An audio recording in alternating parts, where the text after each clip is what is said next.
O Palácio do Planalto guardou o mais desastroso resultado das contas públicas para depois da eleição.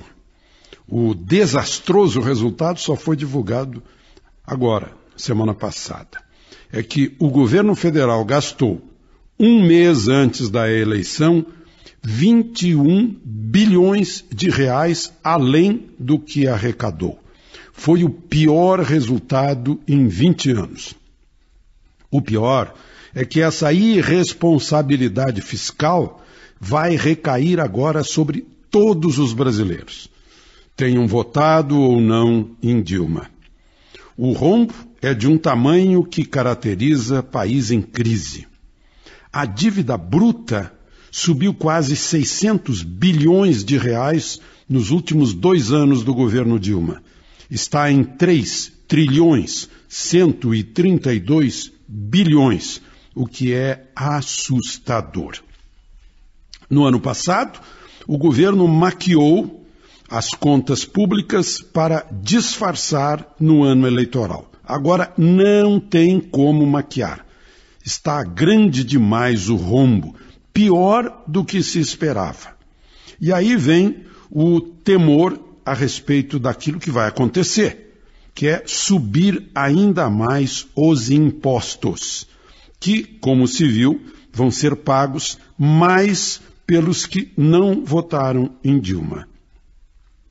Vai vir mais juro, mais desemprego, porque a indústria está com 4 trimestres consecutivos em queda de produção. O Salão do Automóvel, aberto agora em São Paulo, disfarça a séria crise entre as montadoras. Enquanto isso, os metalúrgicos estão protestando contra demissões. Por falar em veículo, espera-se a qualquer momento aumento da gasolina, o que seria inexplicável diante da queda dos preços do petróleo, mas explicável diante da situação da Petrobras e do fato de o governo ter, nesses últimos tempos, segurado artificialmente o preço do combustível. Também vai subir o preço da energia. A situação está pior do que imaginavam os pessimistas.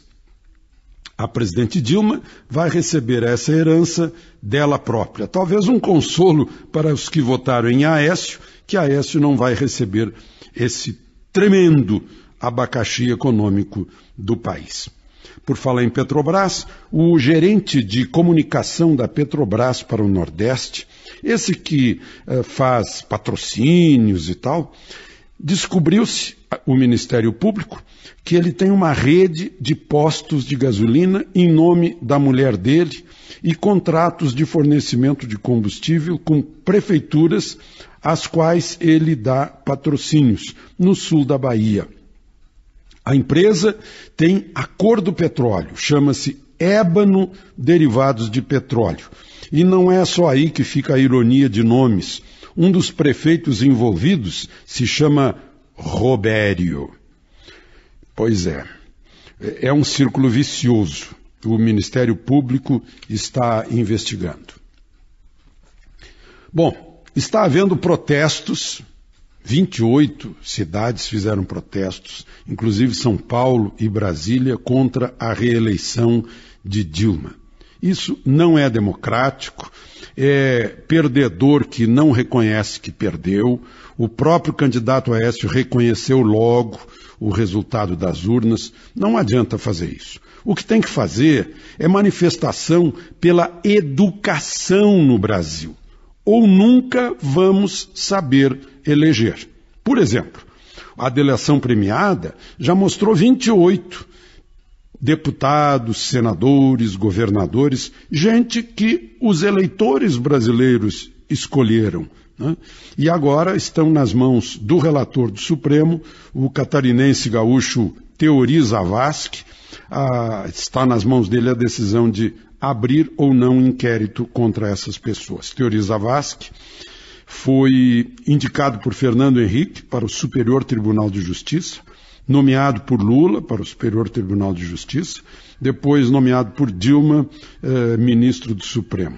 é conselheiro do Grêmio em Porto Alegre, formou-se em Porto Alegre, é professor da UNB e viúvo desde o ano passado. Só para encerrar, eu vejo aí o Brasil toda hora falando em direitos humanos. Vocês já pensaram que o Brasil só fala em direitos humanos? Só fala. Não aplica nada em relação ao que acontece na Venezuela e Cuba, por exemplo. De Brasília para o Bate-Rebate, Alexandre Garcia.